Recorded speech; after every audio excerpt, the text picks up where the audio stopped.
kabajamtoota daawwattoota sagalee kitaabaa. Qophiin keenya har'aati akkamittiin akka sodaa keenya mo'achuu dandeenyu kan ilaallu. Dura dursoo sodaa kee mo'achuudhaaf matuma kee of hubachuu fi rakkooleen meeqa akka karaa keerra dhaabbatanii jiran gadi buutee ilaaluu si barbaachisa.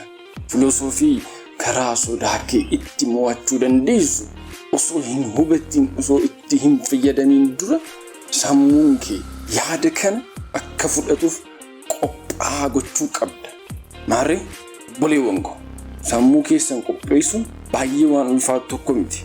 Of qopheessuudhaaf ammoo wanti guddaa isin barbaachisu qo'achuudha, xiinxaluudha. Diinota namni shakkii fi sodaa ta'an irra bilisa ta'uun baay'isee si barbaachisa. Kana yoo goote qajeelfamoonni kunniin sirnaan akkasiif hojjetan karaa banta. Akkuma beektan mamiin firee sodaa yoo ta'u shakkitti guddachaa deema.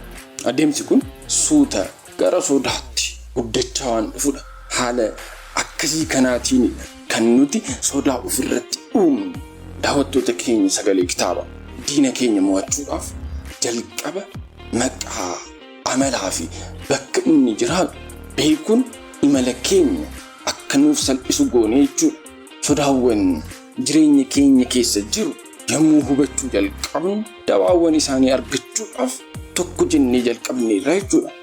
Maarree sababuma sodaa kana namoonni baay'een kan hiyyummaa keessatti isaan hambisu maal isinitti fakkaata? Kana malees ammoo namoonni sooroman sadarkaa yaaduu fi qabeenya qarshiitti bu'aa isaan argatan dhugaan jiru maal isinitti fakkaata?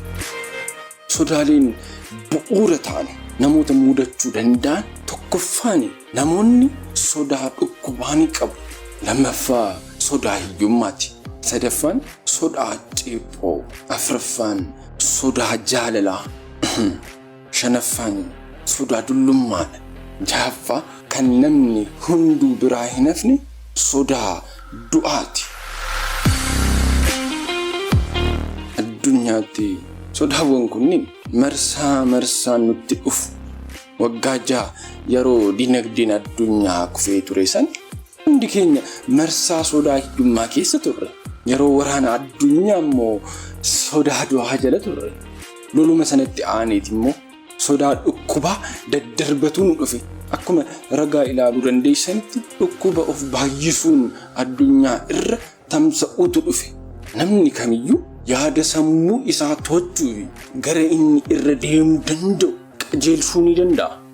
Akkuma hundi keenya beeknu yeroo baay'ee dhukkubni daddarbu hakimootatti hin darbu.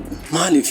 Sababni isaa hakimoonni kunniin sodaa dhukkuba namarraa namatti daddarbu kana sodaa isaan beekan hin qabanis. Maarree hakimoonni kunniin dhibamaa guyyaa guyyaatti hedduu isaanii harka isaanii qabanii wal'aanaa oolu. Akkuma xannachoonni isaanii dhukkuba sodaachuu hin qabne wayiitti. Haaluma hundi keenya beeku. Namni kamillee waa uumuu hin danda'u yoo dura sammuu isaa keessatti bifa yaadaan wanta sana uumuu baate. Fedhii keenyaa fi fedhii keenya malee yaadonni yaadnu wanta qabatamaatti ni jijjiiramu. Humna hagas mara jedhamu sammuu keenya keessatti argama.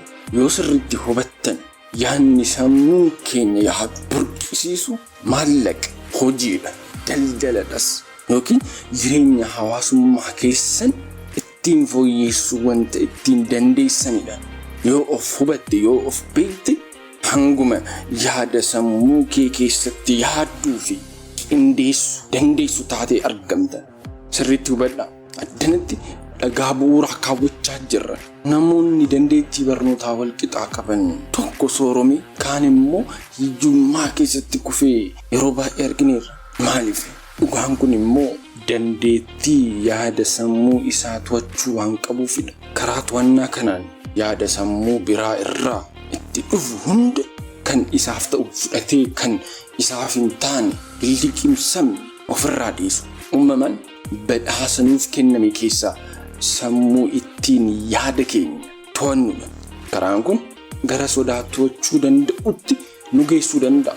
Wanti sirriitti hubachuu si barbaachisu yaadni hundi gara wanta qabatamaatti jijjiiramuu isaa beekuu qabda. Garuu miirri sodaa keenyaa fi hiyyummaa keenya gara jajjabinaa fi maallaqa argachuutti jijjiiramuu hin danda'u. Yaadni keenya sodaa fi hiyyummaa yoo ta'e kan nuti keessatti argamu yeroo mara sodaa hiyyummaa keenya keessa ta'a. Kanaafidha sodaa irraa bilisa of gochuun kan si barbaachisu. Sodaan uumamaan kan nama hunda keessatti uumamedha. Sodaa sanarraa bilisa ta'uun immoo choizii fedhii namni sun ofiif kaawwatudha. Kanaaf sodaa irraa bilisa ta'a. Daawwattoota keenya Sagalee Kitaabaa qophiin har'aaf qabannee isiniif dhiyaanne kana fakkaata. Viidiyoo keenya yoo jaallattan like, share, subscribe gochuu keessan hin dagatinaa.